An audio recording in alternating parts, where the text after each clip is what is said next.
Okay, so okay, so we are going to be doing another little talk, little fireside chat, of cognitive distortions, and I'm gonna start it again with a quick little explanation, an example of cognitive distortions. So, cognitive distortions. This is a worksheet provided by therapistaid.com. You will often see this if you go to therapy, and you're actually about to see me need to go to therapy with this kind of collapse that's happening to me. So, cognitive distortions are irrational thoughts. And again, I have to stress it every single time that they are irrational thoughts that shape how you see the world, how you feel, and how you act. It's normal to have these thoughts occasionally, but they can be harmful when frequent or extreme. Previously, we have covered magnification and minimization, catastrophizing, overgeneralization. And the next one on this list is overgeneralization.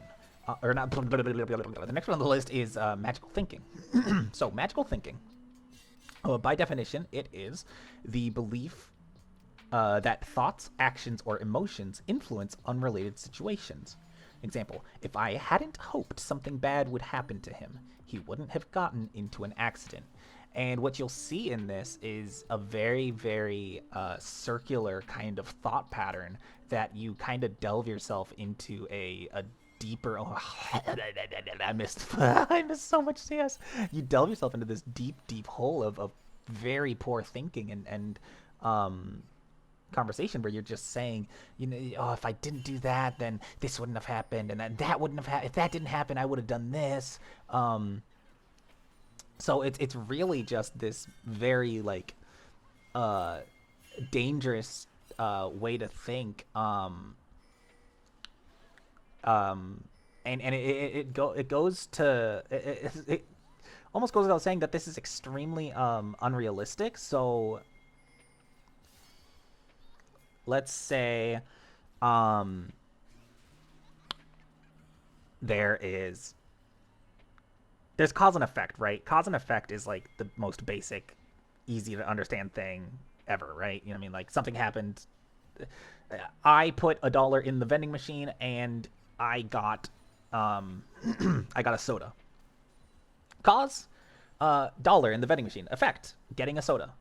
Cause I put sugar on the floor. Effect, I get ants. Um,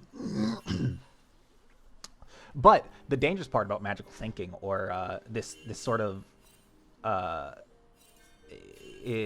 thought process, is that it does not require the events to actually be correlated. I could say that I put $1 in the vending machine and then I tripped over a rock. Well, okay, if my superstition is that, or like, let's say that every single day I go to the same vending machine and I put $1 in and I get a soda, but one day I don't put $1 in, and immediately everything in my day goes wrong. I trip, I fumble around on everything. I don't get like everything I need.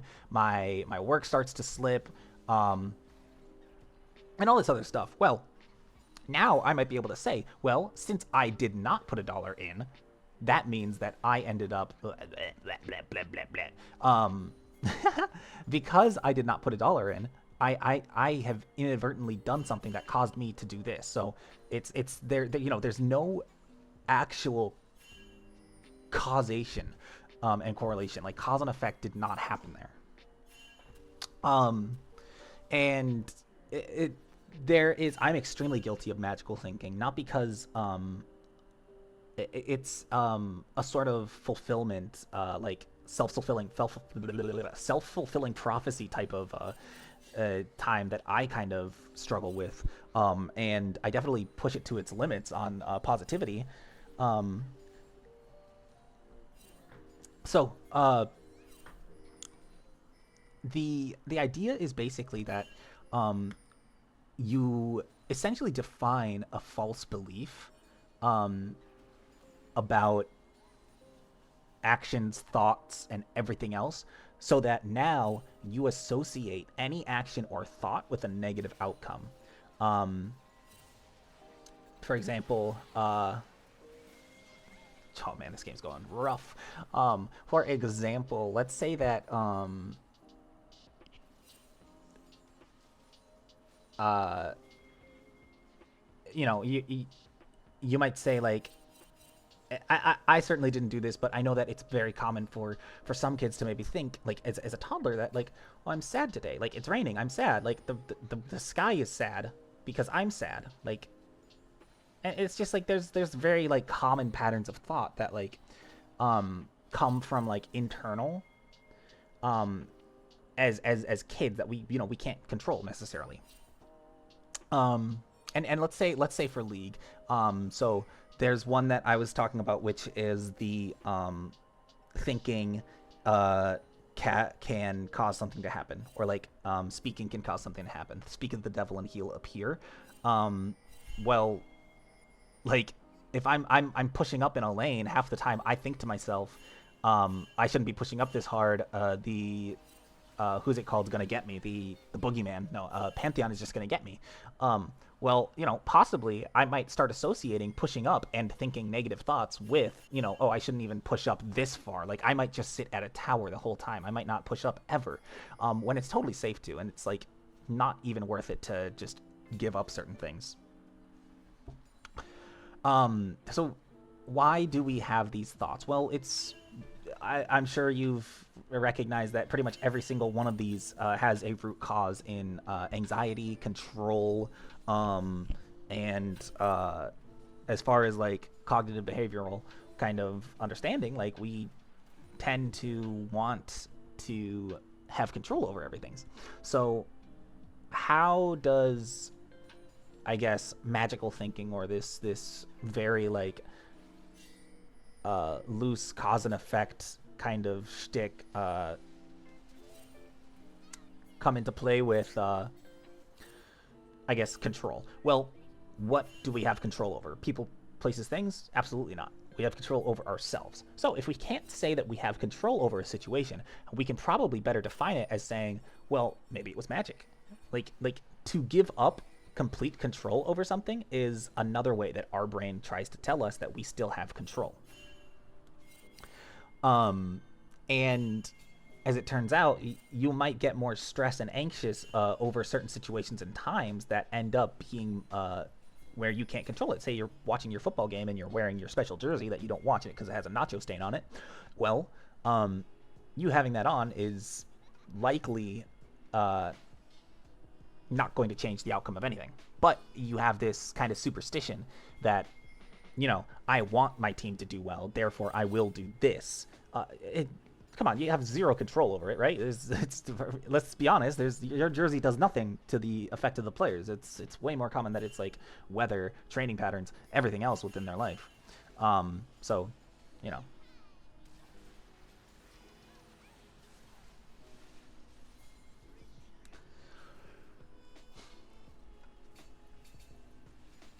um,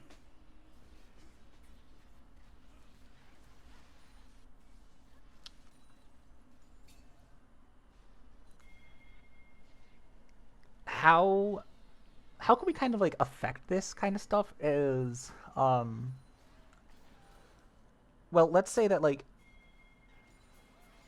there are certain things that we actually can control with this type of magical thinking, and this is, like, stuff that we can control only for ourselves. How can we implement, I guess, a positive uh, magical thinking instead of this kind of um, more negative, neurotic type that we so often see? Well, for me, when I think of magical thinking that is beneficial, it would come down to, let's say that, and this is a personal example that I have with volleyball, which is every single time I go to do volleyball, I have a ritual that I do. And yeah, I'm not controlling anyone else on the court, but I am controlling my own emotions, my thought patterns, because I'm able to say, deep breath in, deep breath out. All right. It's the same thing every single time. I know how to serve the ball. I'm in a more calm, relaxed state. I'm not sitting there going, um, I'm not trying to think about the outcome in regards to anyone else. I'm thinking about the cause and effect solely on myself.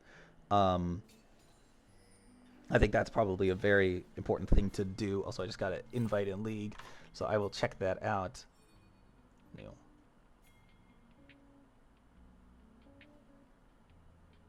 The fuck are you? um, So that's kind of where I come into play with, I guess, magical thinking. It's a very, very hard um, subject to actually talk about, because like we often, these are the things that we often do not recognize right away. These are topics specifically that like are almost taboo to think about. Like, do you have any magical thinking patterns? Do you sit there and think like, oh, if I do this, this will happen, even though it has no relation? Probably not. You probably don't say that often. um I know I definitely don't.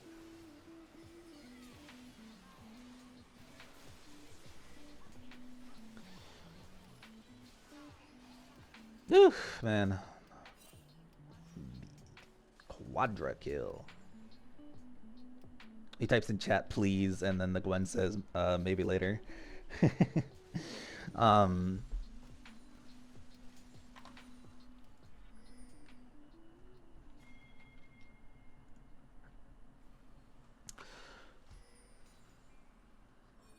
okay. Sorry, I'm yapping. Um,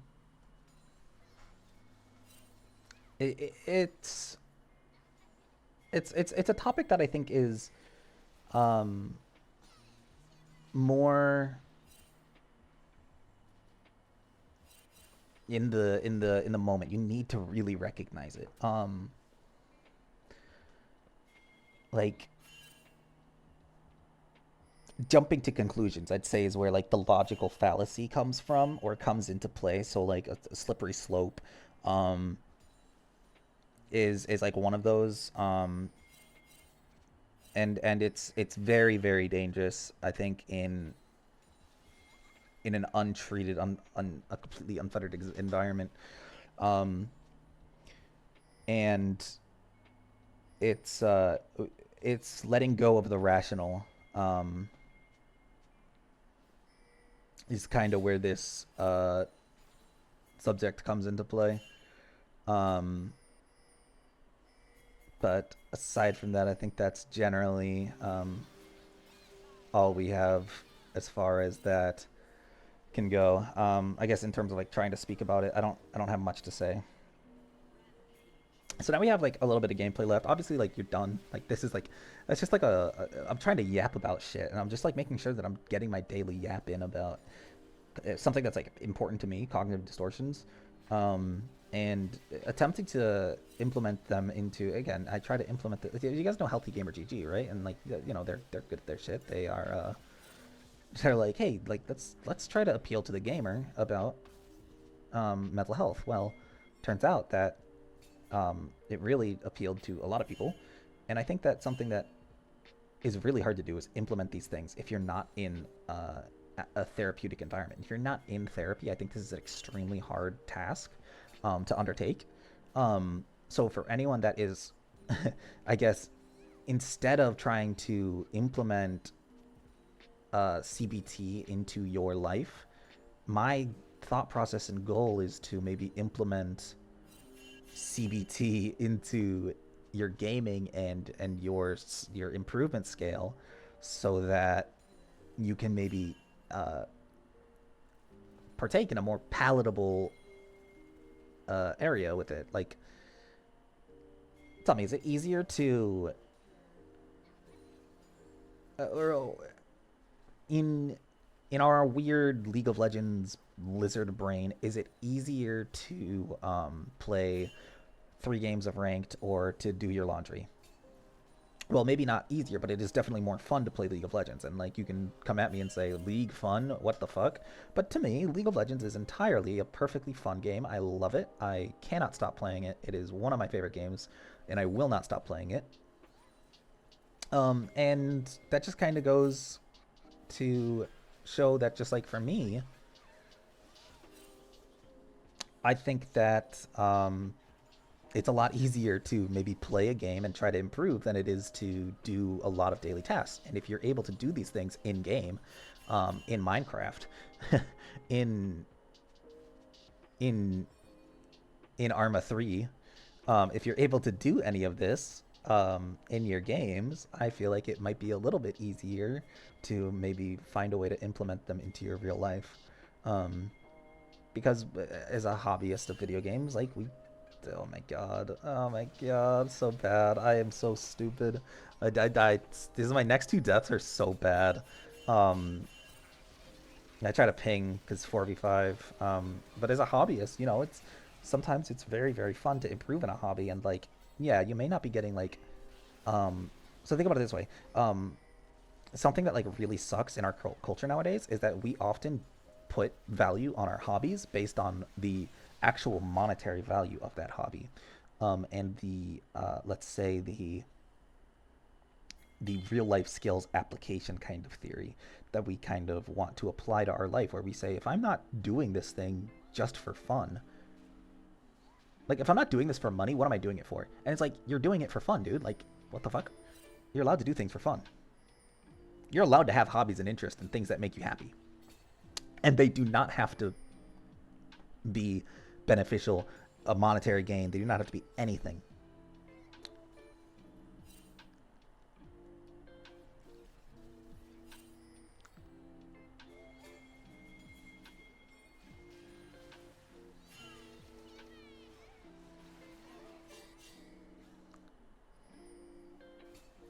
Fucking dink and flicka, dude. Got dinked on.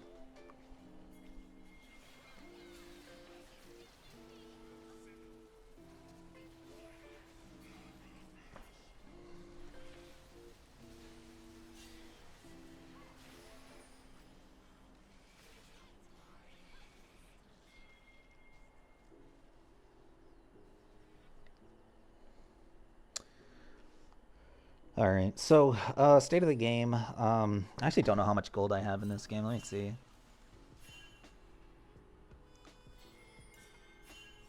I mean, like, look at like we're pretty even. Like, this is an insane game. Um, for me, my goal is now, and this is where like I kind of had this like magical thinking, and like now I'm like trying to rationalize it. Am I pushed up too far? I think I was pushed up a little bit too far, especially when there's an objective on that side of the map. So now my thought process is, what do I need to do to effectively win? Well, okay, I see them pinging my jungler. I'm gonna clear this. I'm gonna keep my stun up. What are we doing? Okay, we see them. I'm gonna TP. Oh no, they got Baron. I see a Nami ult that just gets fucking 3, so I just go in immediately. Like, screw that. Like, let's fucking win. And it is insane that we kill 4 there. Like, I would not have expected that. Oh, they pinged my teleport. They knew that I fucking won the game for them, dude. That Jinx was like, damn, this Annie, like, dicked us. Oh, man, I'm so good. But thank you for listening to my yap. It was a lot shorter and definitely not necessary to be this long, but I like to sit and talk. So thank you. And I just needed to fill it because I'm trying to get like just random gameplay. Obviously, it's gonna be more victories than defeats. Like we can watch some other games, but man, I do not want to watch myself lose.